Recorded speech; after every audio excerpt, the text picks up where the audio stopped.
Parcă uneori mă gândesc de ce n-am făcut-o mai de mult. Okay. De ce n-am făcut-o mai de mult? Însă nu prea există un timp anume pe care să ți-l alegi. Fă asta acum. Nu e o incertitudine, mai ales când ai în spate o bază. Ai baza 7. Corect. Adică...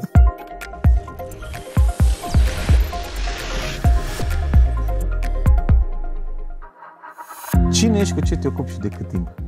Salut, George! Eu sunt Cosmin, sunt freelancer în IT, mă ocup cu partea de Unity, în prezent gaming pe mobile de vreo 3 sau 4 ani, dar am și parte de full stack developer în spate, asta de mult mai mult timp, de vreo 5-6 ani, ceva de genul, poate chiar 7.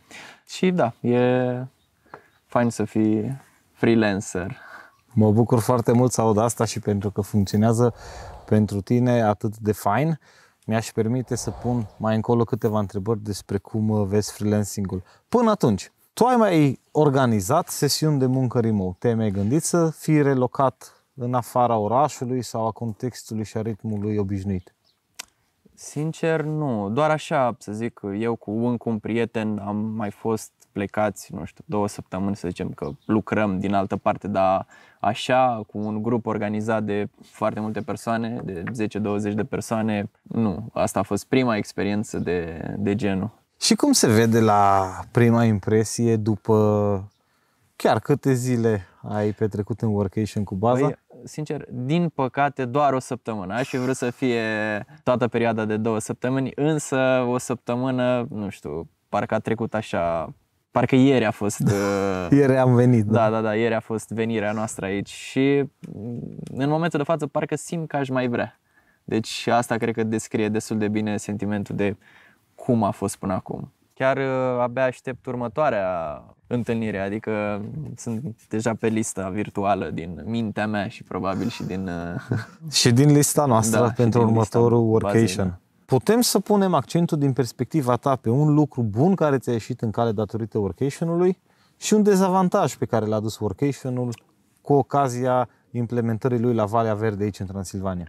Hai să încep cu un dezavantaj, poate nu e un dezavantaj, faptul că deși am fost cu toți aici, fiecare era oarecum repartizat într-o cameră, nu știu, la 300 de metri, altul la 400 de metri. Adică e frumos să fie și parte de unitate, toți într-o parte, te trezești, salut vecine. Da, cum a fost aseară. Da, exact. E specificul organizării celor de la Valea Verde, e un concept de care și eu am auzit pentru prima dată, în care ai headquarter-ul și pe urmă cazările sunt răspândite în comunitate, da. Și atunci tu de la tine de la cazare până la micul dejun vezi și o găină pe gard, da, vezi bine, o vacă cum se plimbă pe câmp, vezi un copil care se joacă în baltă, însă nu e o proximitate imediată cum este într-un hotel, într-adevăr. Da, asta da. Și punctul de vedere mi se pare foarte valid, că e important pentru voi să știți, la Valea Verde faci o scurtă plimbare de la cazare până la restaurant.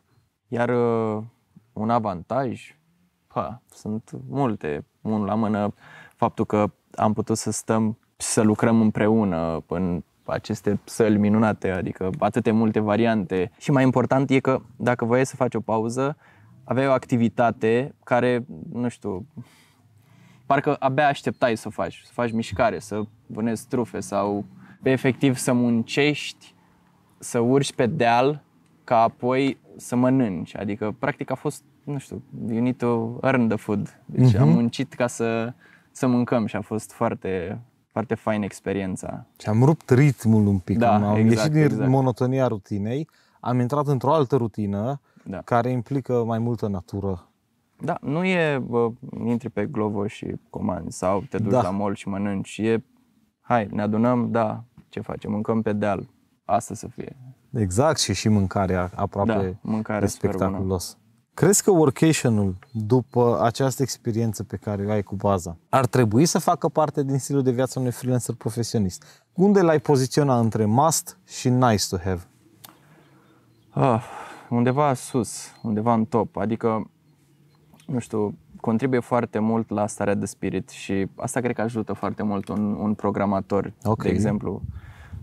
aer curat, spațiu verde, faptul că te descalzi și mergi în, nu știu, picioarele goale pe iarbă, mi se pare că îți dă un boost de energie și te încarcă de parcă îți vine să te duci la calculator și să, nu știu, hai mă să rezolv ce aveam de rezolvat și să mă bucur de tot ce am în jur. Deci trebuie neapărat, adică chiar mă gândesc și așa să plec singur, să lucrez din, nu știu, diverse zone de genul, e ceva fenomenal. Mai ales dacă sunt și mai multe persoane implicate, atunci devine și mai plăcut și mai productiv. Având o comunitate în jur, mai multe persoane, atunci poți să ai și activitățile care țin de networking, de socializare, poți să discuți probleme despre proiecte și să ajungi la inovație rapid, având păreri din exterior. Da, într-adevăr, foarte interesant punctul de vedere și mi se pare că l-ai articulat exact așa cum îl vedem cu toții. Da, și eu mă gândesc, uite, am zile în care în Cluj-Napoca mă trezesc și mi-aș propune, hai să mă duc pe malul lacului să lucrez astăzi. Da, exact. Și găsesc cele 200 de scuze care să mă țină. Da, știi că uite cât faci până acolo, pierzi timpul ăla, nu e planificat, nu e din timp. Da, acolo, dacă se schimbă vremea, dacă e așa, dacă e așa, dacă e așa. Da. Și se tot strâng. Și ce am observat e că dacă trece un an și trec 2 ani, nici nu prea mai vrei să deschizi subiectul, pentru că de atâtea ori l-ai amânat și de atâtea ori l-ai refuzat, încât pare că e foarte complicat. Însă, după ce ai ajuns aici, după ce ai descoperit ce are să-ți ofere un loc premium cum e Valea Verde, e foarte simplu. Adică te-ai conectat la internet, ai toată dificultatea Da, și chiar. pe urmă ești sincronizat cu echipele, ai task-urile pe care vrei să le rezolvi și ai toată flexibilitatea de a te bucura de ceea ce freelancing poate să ofere. Să alegi cu cine lucrezi, pe ce bani lucrezi, de unde lucrezi, să-ți pornești laptopul unde și dorești și când lucrezi, exact. Dacă ai o idee bună la 7 dimineața, poți să o testezi, să o implementezi. Dacă o ai la 7 seara, la fel. Exact. Nu la 5 se termină totul. Și aici intră frumusețea conceptului de workation. Schimbă paradigma din work-life balance în work-life harmony. Da. Și pentru asta ne ajută mult natura să reușim să gestionăm încărcătura aia de stres care vine cu munca sau cu unele deadline-uri de pe proiecte, în timp ce am ieșit de pe modelul clasic, la 5 s-a terminat totul, am închis laptopul, până mâine dimineața la 9 nu mă mai interesează. Nu există chestia asta în freelancing. Ce facem noi, da. Exact. La noi, dacă apare inovația la 12 noapte, am unde să notez și dimineața la 6 am implementat-o. Asta e în cazul în care poți să te abții, să nu faci. Adică sunt unele situații în care îți vine ideea la 12 noaptea, deschizi laptopul și începi să, nu știu, să o implementezi, că poate nu ai răbdare, ești foarte entuziasmat și mai faci chestia asta. De acord, recunosc, însă unele limite sunt bune, să respecti somnul. E bine să dormi, exact. Da, asta da. Însă freelancerul în general, în echipă, e cel care livrează. Da. După ce livrează, este recunoscut ca fiind top performer. Înainte, nu. Și noi avem obiceiul pe care vi recomandăm și vouă: marketați rezultate, nu marketați promisiuni. Că e mult mai eficient. Da, exact. Mergem către următoarea întrebare? Da, sigur.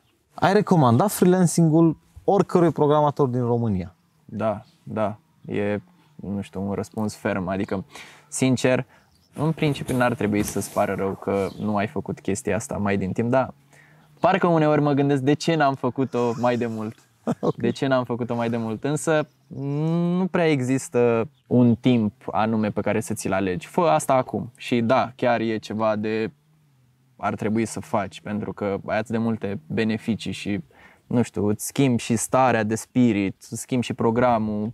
Financiar poți să zic că stai mai bine, îți alegi proiectul, asta mi se pare incredibil. De nu-ți convine, aia e, o să mai fie alte proiecte. Deci ai o flexibilitate și da. Și ești antrenat. Exact. Dar toate astea vin cu un cost, este costul efortului.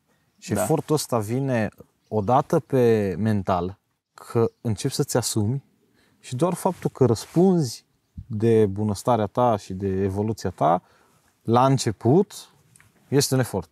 Mamă, I'm in charge? What can I do now? După care este costul care vine pe disciplină. Da. Hai să facem lucrurile, nu doar să vorbim despre ele, să le și facem. Că dacă nu livrăm, nu suntem la fel de relevanți pe cum am crezut noi. Da, și cel mai important lucru este să treci de frica de început. Adică, băi, mi-e frică să mă apuc, dacă n-am proiecte, dacă nu. Adică nu trebuie să existe chestia asta.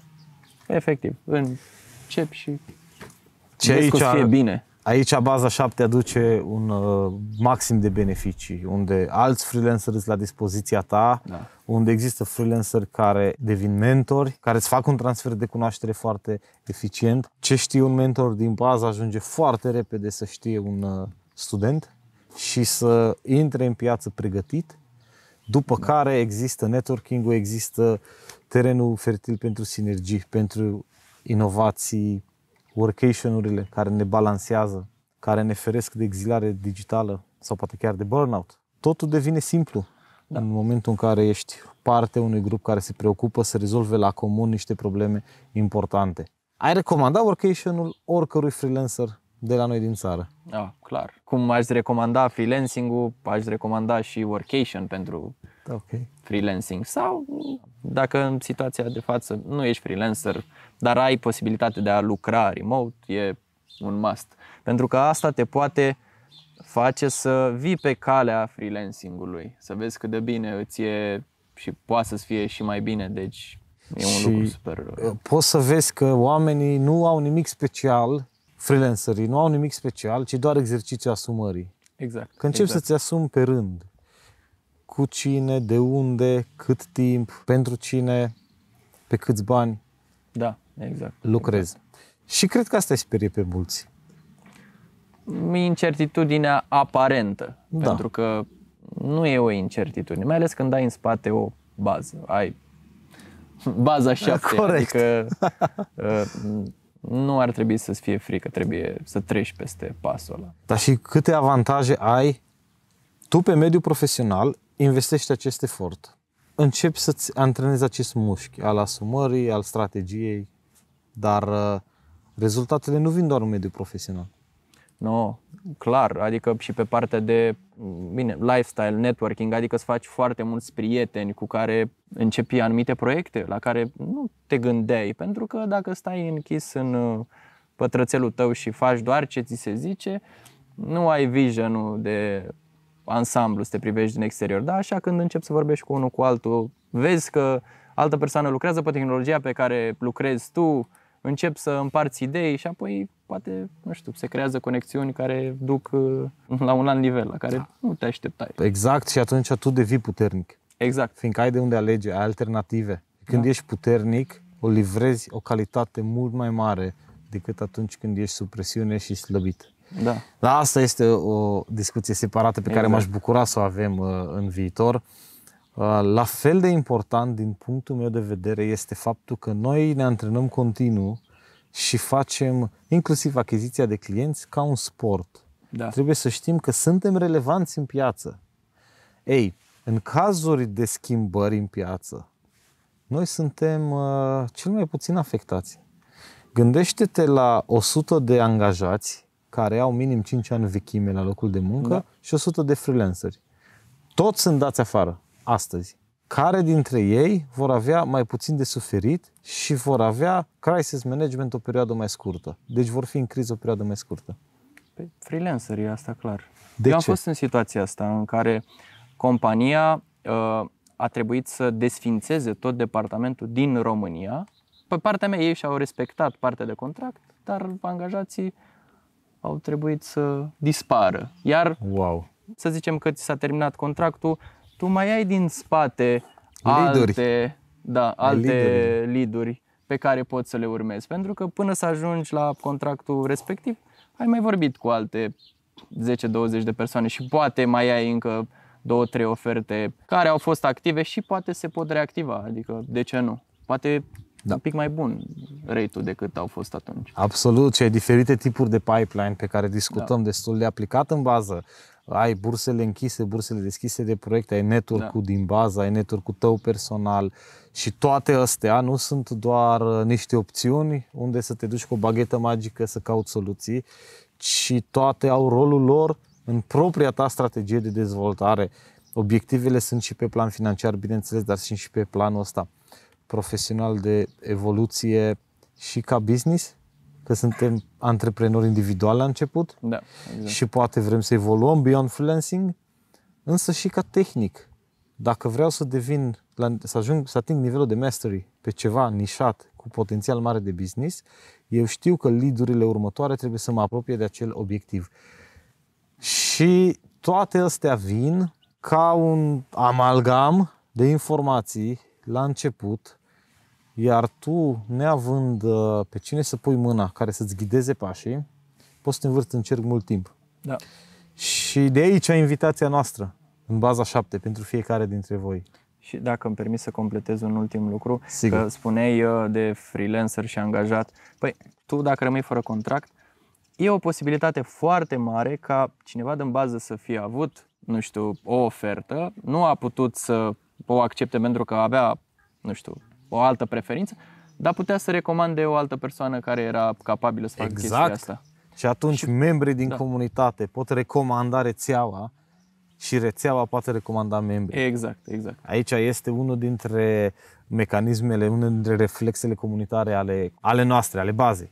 Avem comunitatea Baza 7, compania care reprezintă interesele de business și avem rețeaua Baza 7, rețeaua care funcționează pe niveluri de încredere. Deci Trustworthiness Network, minimum level of trust, medium și high, și este un as incredibil de mare în mânecă în momentul în care discuți ești într-un discovery call despre un proiect și să-i spui că orice problemă poate să fie rezolvată, fiindcă eu sunt unul dintre membrii rețelei cu cea mai mare creștere în Europa de Est de profesioniști IT. Da, Vetted professionals. Pe o linie de la 1 la 10, astăzi, după experiența ta de câteva zile, împreună cu comunitatea live la Valea Verde, într-un workation organizat de Baza 7 cu The Makers, unde ai putea să pui degetul și, pe scurt, de ce?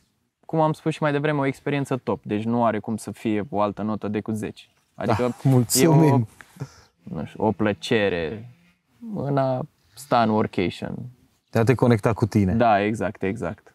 Sau poate să te și redescoperi, pentru că natura vindecă în principiu și e bine. Foarte frumos spus, într-adevăr. E bine să lucrezi în natură. Cosmin, îți mulțumim mult pentru timpul Mersi, tău, George. să ne vedem cu bine la următoarele ediții și mult succes cu freelancing-ul. Da, mersi la fel. Și eu îți mulțumesc. Salut!